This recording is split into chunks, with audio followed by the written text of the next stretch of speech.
بسم اللہ الرحمن الرحیم۔ السلام علیکم دوستو، یہ کہانی پرانی ہونے کے ساتھ ساتھ سچی بھی ہے۔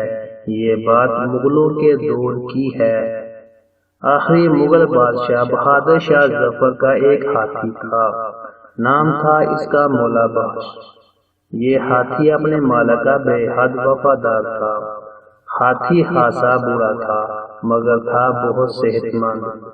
بہادر شاہ ظفر سے پہلے بھی کئی بادشاہوں کو سواری کروا چکا تھا۔ فطرتاً شریر اور شوخ تھا، ہر وقت مست رہتا تھا، اپنے محبوبات کے علاوہ کسی کو پاس نہ آنے دیتا تھا۔ یہ ہاتھی کھیلنے کا بڑا شکاری تھا۔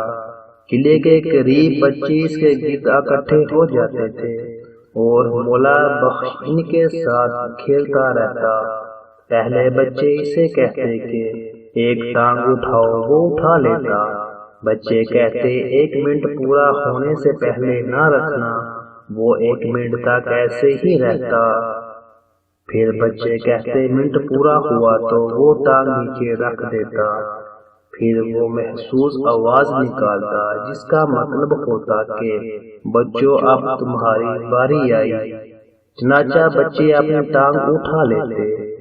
منٹ پورا ہونے سے پہلے کوئی بچہ ٹانگ نیچے رکھنے لگتا تو ہاتھی زور زور سے سر ہلاتا، یعنی ابھی منٹ پورا نہیں ہوا۔ جب بچوں کے ساتھ بہت خوش رہتا تھا، انہیں اپنی سونڈ سے گنے اٹھا اٹھا کر دیتا۔ جس دن بچے نہ آتے اس دن شور مچاتا، مجبوراً محبوبات بچوں کو بلا کر لاتا۔ ویسے تو یہ بہت شوخ ہاتھی تھا، لیکن جب بادشاہ کی سواری کا موقع آتا تو بہت مؤدب اور سنجیدہ ہو جاتا۔ جب تک بادشاہ صحیح طرح بیٹھ نہ جائے کھڑا نہ ہوتا۔ 1857 میں جب انگریز قلعے پر قابض ہوئے اور بہادر شاہ ظفر نے ہمایوں کے مقبرے میں پناہ لی تو مولا بخش بہت اداس ہو گیا۔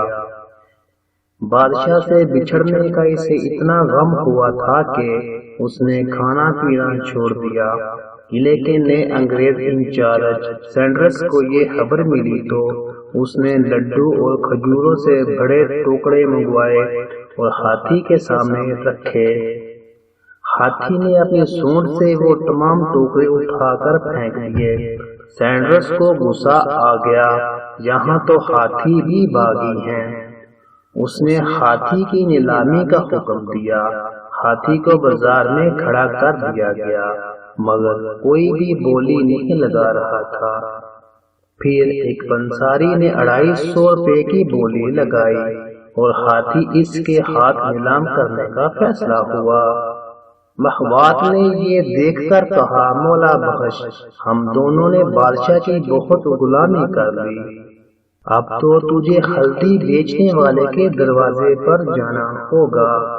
یہ سننا تھا کہ ہاتھی دھم سے زمین پر گرا اور مر گیا۔ ہاتھی کی وفاداری کا یہ قصہ بہت ہی انوکھا ہے۔ مولا بخش نے اپنے مالک کے علاوہ کسی کے پاس رہنا پسند نہ کیا اور اس غم نے اس کی جان لے لی۔